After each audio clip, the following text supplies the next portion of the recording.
Hello friends, this video on synthetic fibers and plastics part 6 is brought to you by examfear.com. No more fear from exam. Now the third artificial fiber is polyester. So polyester, the name says poly. Poly means what? Multiple, many. Ester. So it is again a polymer which contains many ester linkages. Now what is ester linkage? You will study all this in higher classes, but okay, I'll give you a brief introduction to it. So it is again a synthetic fiber, purely synthetic, and it is a polymer containing multiple units, that is monomers, which are linked by ester linkages. Now what do we mean by ester linkage? So let us look at the chemical structure of polyester. So you see, this is how a polymer, this N shows that this is the monomer and it gets repeated N number of times. So it gets repeated multiple number of times. So this is this particular structure which you see, it is for polyethylene terephthalate. So that is, this structure is for polyethylene terephthalate. Now again, depending upon the composition, there are many types of polyester. Not one single polyester exists. Now let's see what is an ester linkage. So ester is nothing but a basic organic chemical compound, so carbon containing chemical compound. And how do you know the presence of ester? This is how the ester would look like.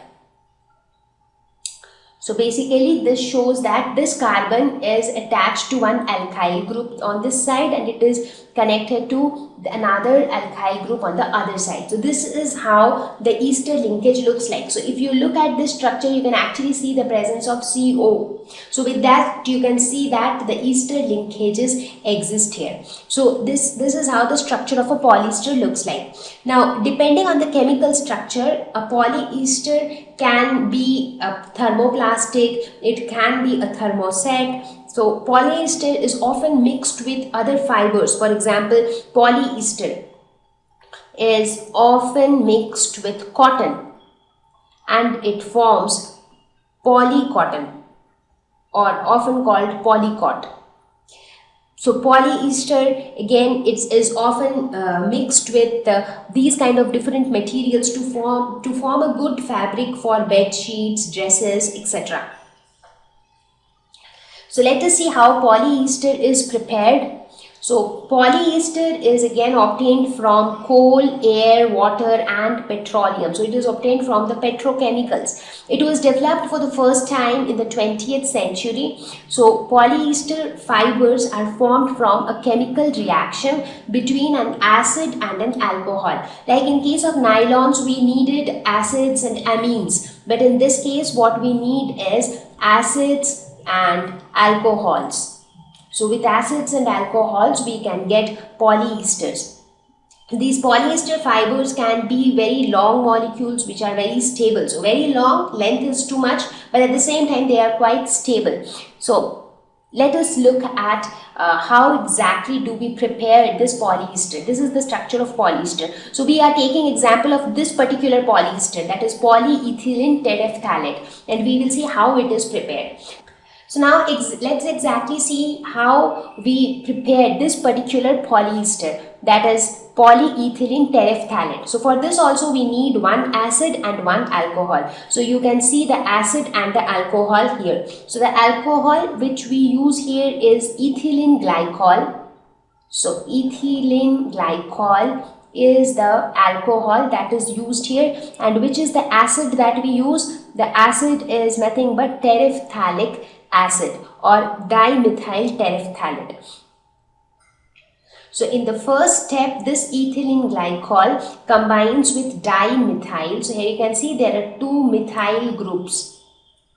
Due to the presence of two methyl groups, it is dimethyl terephthalate. So both of these combines in presence of a catalyst which increases the rate of their reaction, and they form a chemical, and whatever they form is the monomer alcohol. So basically they form a monomer alcohol. What do we mean by monomer alcohol? That means this particular alcohol acts as the monomer unit which undergoes polymerization to form the polymer. Correct? Now this monomer alcohol will in turn will combine with terephthalic acid, and one alcohol and one acid will combine to form the polyester. Which is the polyester that is formed? Polyethylene terephthalate. So that is the structure of this one. So this is how the structure would be. Polyethylene terephthalate. Now please do not bother yourself with the chemicals, with these complex chemical structures, because it is not it should not be taught right now, because you do not know the basic you do not have the basic knowledge of the chemical structure and nomenclature. So we will learn these in higher classes. But why I am telling this is just to give you an idea about how we actually prepare these things. So whenever you have to prepare a polyester, you need an acid and an alcohol. Now depending upon the acid and the alcohol which you have chosen, that particular type of polyester will be formed. And this process of preparation of polyester is known as polymerization. Where polymer is formed, that process is always called polymerization. So one of the most important ingredient in preparation of polyesters is ethylene, and ethylene is obtained from petroleum. So this petroleum contributes ethylene, and using this ethylene we get ethylene glycol, and this ethylene glycol combines with dimethyl terephthalate. So let us now look at the advantages of polyester and where do we use it. So one important advantage is that cushioning material in pillows. Now why is it used there? There are a couple of things. First of all, you saw how polyester looks like, right? So some of it is also used to make foam like structure, which is often used to fill the material inside pillows. It is also used to make bottles, the PET bottles, which are often used for storing waters and any other liquids at home. It is also used to make dress materials. Now one very important advantage with polyester is that they do not wrinkle easily. Therefore it is easier to maintain them. Like even if that particular cloth is being worn once, but it doesn't wrinkle. So maintenance is easy. It is also easy to wash. That is why it is in great demand for dress materials. It is also used to give finishing on wood products like guitar, piano, etc. So the outer layer finishing is often given by polyester. And polyester also combines with a lot of other fibers to form many different types of fabrics. For example, some of the examples of polyesters are, one good example of polyester is terylene. And this terylene can combine with cotton and it forms terracotta or terracotton.